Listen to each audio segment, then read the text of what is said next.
What's up? How you doing? Good to see you. It's a really steamy Friday evening over here in Osaka. Sweating a little bit. Just opened my first can of cold beer for the evening.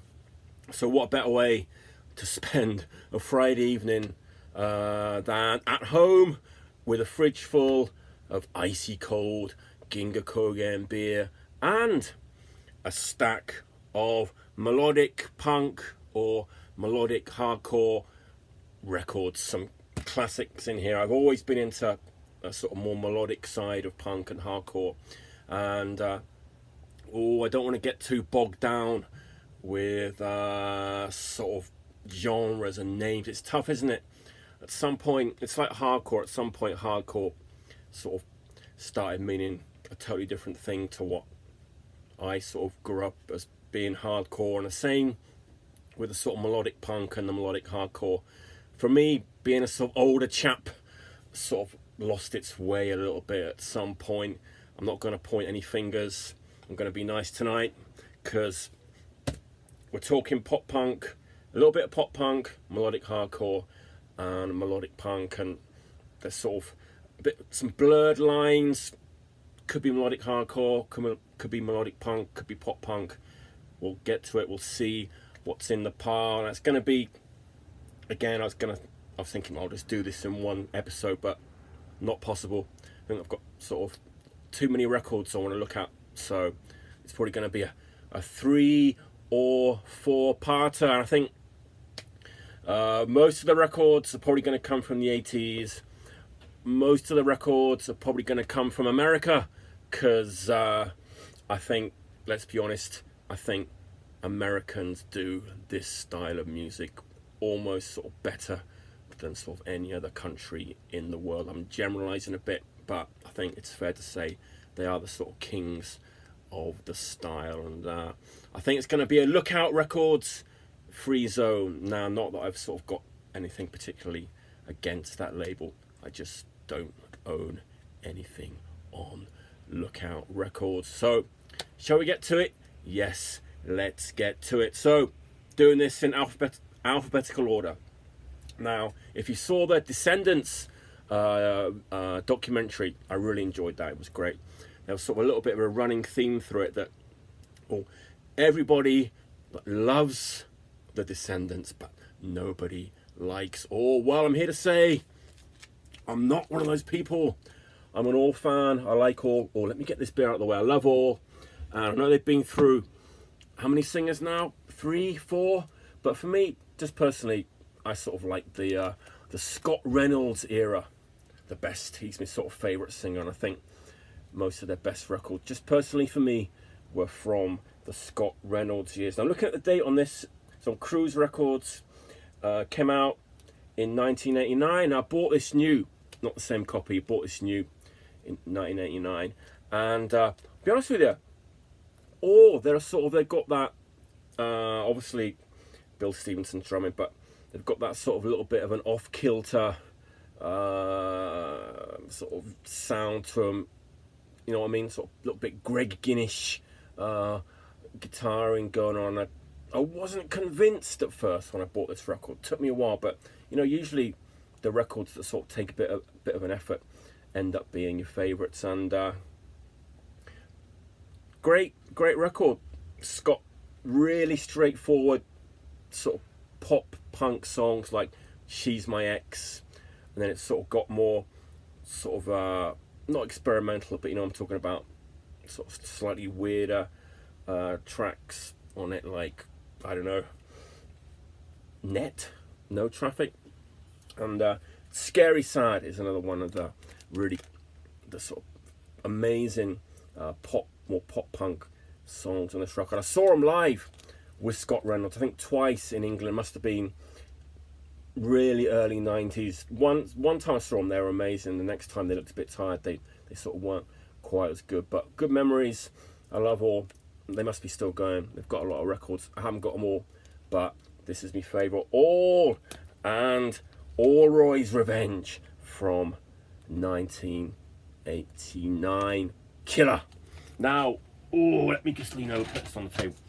Let's Stay in America. Now, this record is a masterpiece, and it's one of those records that every time I play it, it's almost impossible to sort of think of what to play next, because nothing has the sort of same atmosphere that this record has. I'm talking about Agent Orange, Living in Darkness, short record, Posh Boy Records, 8 songs, every song masterpiece. Now, how can you make a record that's so melodic and sort of catchy but dark at the same time?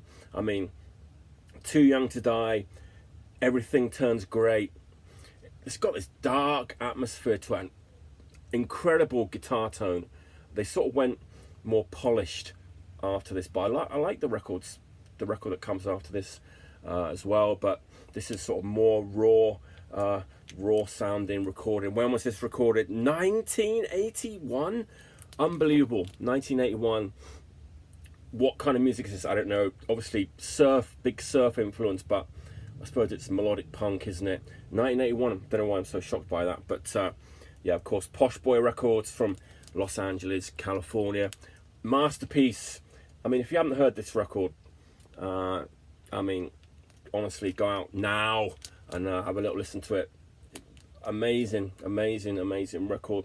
3-piece power trio from California.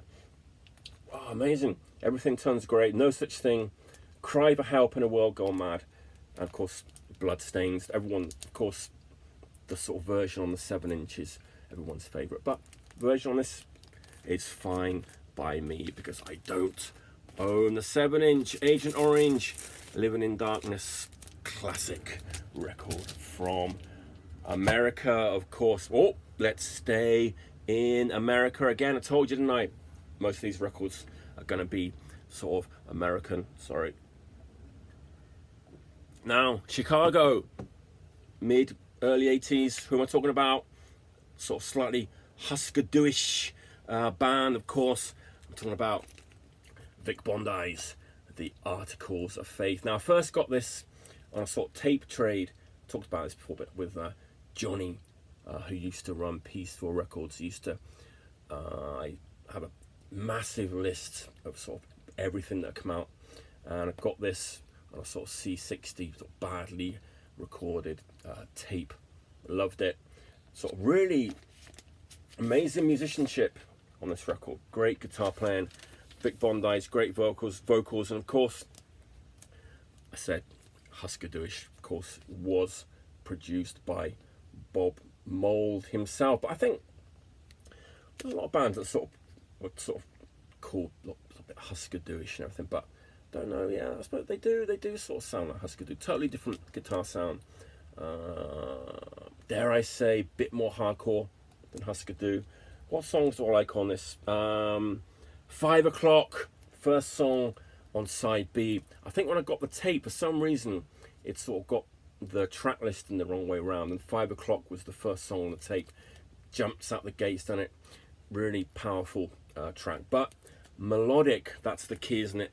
Hardcore punk, but melodic hardcore punk. And of course, Vic Bondi, what did he do after this? Articles of Faith. Alloy was another band. Bit sort of too wishy-washy. Is that the right word? I didn't really get into Alloy too much, even though I'm a big fan of sort of really melodic stuff, but didn't sort of get into Alloy too much. But and he did sort of solo stuff and everything as well, didn't he? But that record is a classic in my opinion. Next, we're still staying in the land of the free. Now, in the late 80s, early 90s, I sort of liked this band so much that me and my mate John, we got a plane from England to Germany, Berlin, just to go and see this band, and another band called NoFX supported them. But we were so surprised. I mean, there were so many people there. What year that was? Maybe 1991, I'm not sure, but of course, you know what I'm talking about Bad Religion. And they were on a roll, weren't they? around this time. When did this come out? Does it say? Can I see it? Can't see it. Oh yeah, 1988 came out. So I think 88, 89, 90, wasn't it?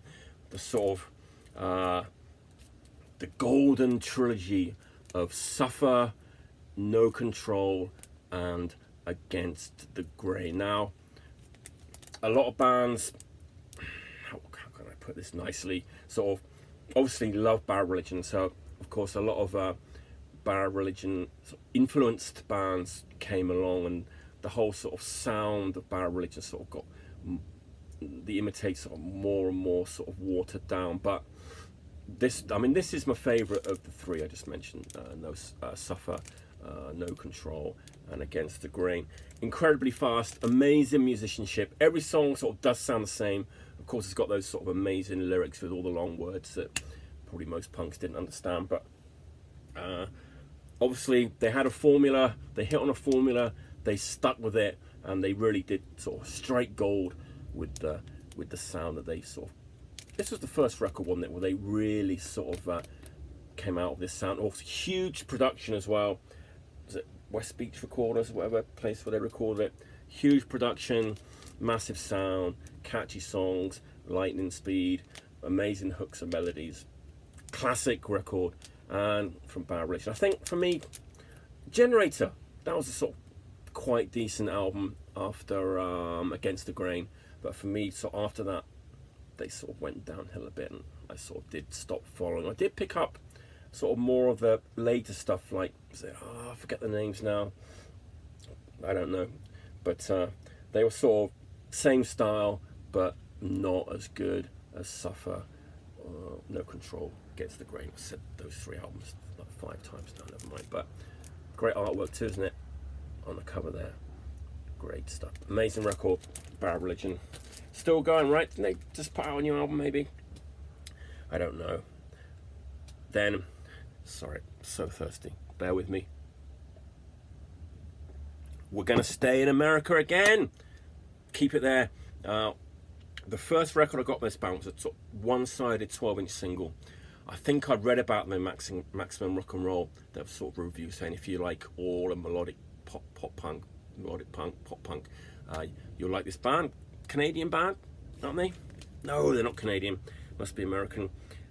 Produced by Stephen Egerton of All, and this came out in 1989. I think this is the first sort of full-length LP. It's short, though. Again, Cruise Records. Sorry, I'm talking about big drill car. This is polished, super melodic, catchy.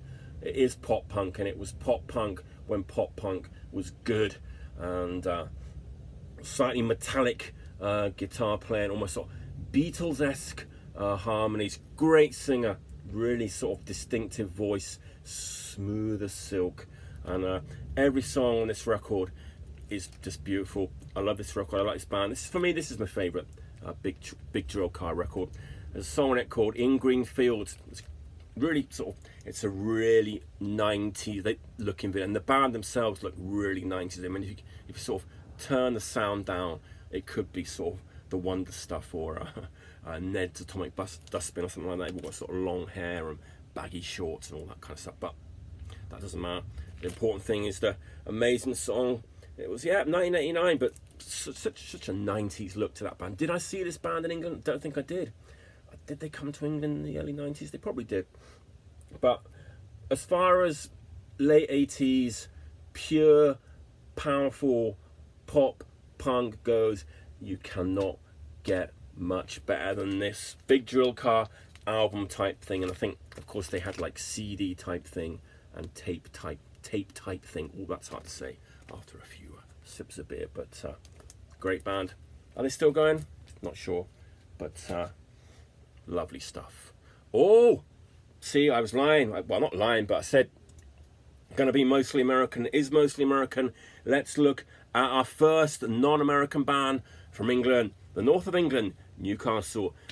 Sort of, for me, a bit latecomers to the game, because mid-90s, what a time for music. The mid-90s to come out as sort of a powerful melodic pop punk, hardcore punk, melodic pop band in the mid-90s. What was going on in the scene then? Of course, Leatherface. I think, this band China Drum. We're sort of mates with Leatherface. I love the artwork to this. Sort of quite eye-catching, isn't it? I think this is... Sorry, I had to check this because honestly, I'll be honest with you, a bit of a mystery to me, this band, because by this sort of time, I sort of wasn't buying many records, going through a bit of a rough patch in my life, and I sort of missed out on this band at the time. But this record, this is the first album, isn't it? And came out in 1996. Big sound, big melodic, great production, sort of big melodic hardcore punk sound. I think they might have sort of got quite popular at some point, I'm not sure. As I said, I wasn't sort of following them at the time. I bought these records in Japan.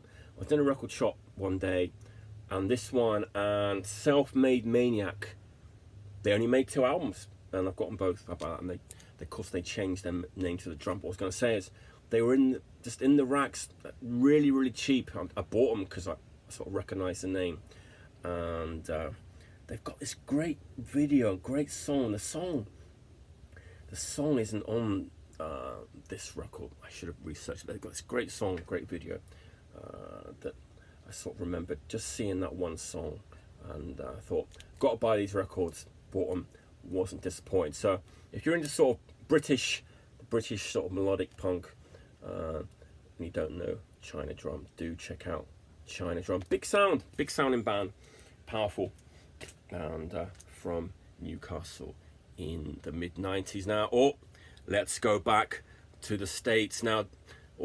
This one could be a sort of some divided opinions on this record. For me, I think it is brilliant. It's a masterpiece. The lyrics haven't held up well, I will say that. Of course, I'm talking about Dag Nasty, Mr. Dave Smalley, conservative punk on the vocals. I don't think he was a conservative when he made this record. Again, I got this record again on tape from a mate, Tony, when I was living in Bournemouth, late 80s. This is 1986, isn't it? And I think I did get the tape just after this came out as a tape, and I had this on one side and Scream this side up on the other side. What a tape! I played that tape to death, and it was almost like, which side of the tape do you like better? Do you like the Dag Nasty side or the Scream side? It's almost like a sort of homemade, sort of a split album in a way. It's like, do you like the Dag Nasty? It's like Faith Void, but sort of our own sort of version we made by ourselves, Dag Nasty or Scream. And couldn't decide, so I just played them both all the time. Now, the production is held up. Of course, Brian Baker, he's got one of the most sort of recognisable guitar tones, hasn't he, in this sort of genre. Great guitar sound, and amazing songs, powerful melodic hardcore punk.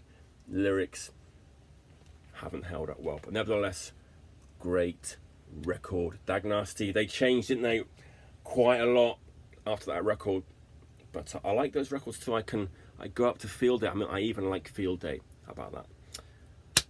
Next, we talked about All. Let's talk about the sort of big brother band of All. Of course, talking about Descendants. You can't really talk about melodic pop punk, melodic punk without talking about Descendants. Now, honestly, to tell you the truth, the sort of early records, I don't know. I don't know. I obviously I do like them, but some of them sort of haven't held up well for me. But I really love, I'm going to say new now, obviously this is already quite old, but the sort of semi-recent string of 3 albums. I play these to death. I don't know why, they just really hit me. Obviously, bigger production. The lyrics have gotten better. There's still some sort of silliness going on, but sort of, obviously the lads are sort of quite advanced in years now, and they're sort of quite emotional. Some of the lyrics are sort of quite touching now. I find them quite touching. I really like this record, Everything Sucks, and Cool to Be You, the record that came after this. I love them both, and this one's on Epitaph, isn't it? And I know I've been sort of told off for sort of choosing the later stuff over the older stuff recently, but don't care. I love this record. Played it to death. The grooves are worn down. It's all scratched up, and I love that record. Now let's go to Canada. And I used to go and see this band a lot.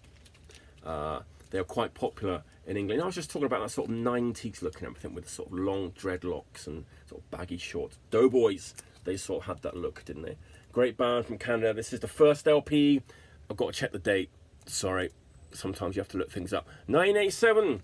Now, I think I must have been going to see them about the time that Happy Accidents, which is their sort of third record, came out. They used to come to England all the time, but really great melodic punk.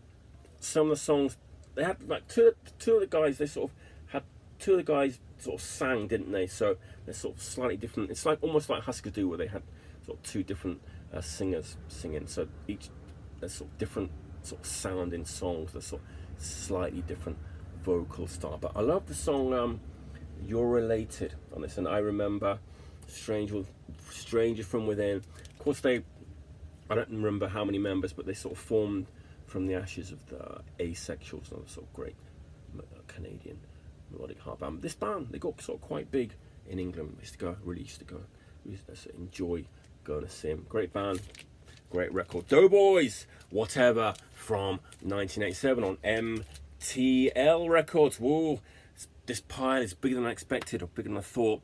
Australia, this band, sort of very Ramones influenced band, but they also had some sort of really big sounding power pop songs. Of course, I'm talking about The Eastern Dark. This is a 12-inch single, late 80s, isn't it? And the first song, Walking, huge sort of power pop sounding track, and then on the B-side, more sort of jangly sort of type Ramones influenced songs. Great band, The Eastern Dark. Long live the new flesh. Short, sharp, snappy, killer record. Amazing stuff. Let's go back to England now. This band, I wasn't sort of following them that much at the time. I was more into sort of HDQ, Snuff, Senseless Things, Omega C4, but Leatherface. Sort of this band sort of a little bit bubbling under for me at the time, but I love them now. Really great guitar sound, great songwriters. And didn't this come out? Yeah, this is the reissue, right? It's on Boss Tunage, so it's got sort of 7-inch tracks, and it's sort of compilation. Yeah, it's a compilation, isn't it? So now, didn't this come out on? Didn't Pushead put out the single? I think he did, didn't he? And really sort of, again, I'm not going to say Husker Du. They're not a Husker Du influenced sort of band, but sort of same general ballpark. Fast, furious, catchy, great guitar tone, and I've sort of really learnt to love and respect this band in sort of recent years. I never went to see him when I lived in England, but I think they must have been a sort of quite a good live band as well. Exit Condition, Bite Down Hard, and Impact Time, sort of compilation tracks on the great Boss Tunage Records. They always sort of do really nice reissues of stuff lately. Stupid, this, that, and the other. Great label. Oh, couple more, 3 more, 4 more, and then we're done. Staying in England, just talked about Snuff, sort of Snuff side project. Surely one of the best records on Fat Records. Guns and Wankers, again, short record. Wasn't this, again, as usual, I haven't done my research. Wasn't this originally sort of put out on 7-inch singles, and then this is sort of like almost a compilation? Great. If you like Snuff, it sounds like Snuff. Some of the songs maybe even better than Snuff. Can I say that? Just did. Guns and Wankers for dancing and listening. Yeah, does what it says on the tin. Ooh, I can't believe I just said that, but great band, great record. Guns and Wankers. Wish they'd sort of done more stuff, because great songwriters, of course. Guns and Wankers. Now, let's go back to America. Not only one of the best records in the style we're sort of talking about today, but one of the best records of all time. I say that quite often, but I do mean it. Government Issue and Crash. Now, you thought I was going to talk about You, didn't you? And I sort of should have talked about You. Similar record. Maybe some would say it's better, but for some reason I plucked out Crash. But You and Crash, these two records together, are absolute masterpieces. It's rock, it's punk, there's still a bit of hardcore in there, it's psychedelic. John Stab sounds like sort of Dave Vanian. Amazing record. How a band sort of transformed themselves to sort of from meat and potatoes, hardcore on Discord Records. This sort of really big, classy, sort of almost hard rock band is unbelievable. Now I'm still a bit shocked that I'm sort of holding Crash. I'll be honest with you, I did sort of mean to show you. I'll come clean with that, but it doesn't matter. You and Crash are two masterpieces, and rest in peace to Mr. John Stab. What an amazing singer he was. Great singer. Two more and then we're done. It's been a lot of fun. Looking forward to part 2. But Canada, No Means No, sort of a side project. Ramones, homage, the Hanson Brothers. It sounds like the Ramones, but played by No Means No, obviously. So Stop on a Dime, musicianship, amazing songs, really fun record. If you like the Ramones, it's a no-brainer. But honestly, sort of weird thing to say, I sort of find myself playing this record more than I do the actual Ramones records, because it's totally Ramones influence, but sort of got other sort of little touches in there, a bit more sort of oomph to it, and it's a really fun record, great record. Gross Misconduct, late 80s probably, on Alternative Tentacles. Sort of unusual record for that label really, but of course, because it's No Means No, isn't it? That's why. Fun record. Okay, last record in the pile. I'm surprising myself because I've chosen a Japanese band. You weren't expecting that, weren't you? Were you? Because I don't have many Japanese punk records, almost none in my collection. But for some reason, I've still got this one in my collection. That Huskin' Bee. I've got Huskin' Bee and Put On Fresh Paint. Now, this is the Japanese pressing of this record. I think it's an American pressing. It's got sort of different artwork on it. But I love this band. It says, I had to sort of quickly look up the release date on this. I think, let's have a little look. I think it was it's a second album, 1999. And it says they sound like Jimmy Eat World. I know that band's name, but I've never sort of listened to them, because it says they've got the same producer, Mark Trombino. Again, it's not one of those records that's melodic, but sort of got this sort of dark sort of tinge to it, sort of a bit foreboding sound. I like this record a lot. Obviously I do like it because I've still got it on the shelf. So if you're interested in checking out some sort of Japanese melodic pop punk or punk, why not check out Huskin' Bee and their second album, Put On Fresh Paint. That's it. I sort of thought it was going to be short, but once again I've managed to sort of fill up half an hour. I hope I didn't bore you. Melodic punk, melodic hardcore, it's always just sort of fun to listen to. It's really uplifting music, and I've got quite a few more records in the style on my shelf, so let's get to it on another day. So until that time, everybody, stay healthy and stay clean.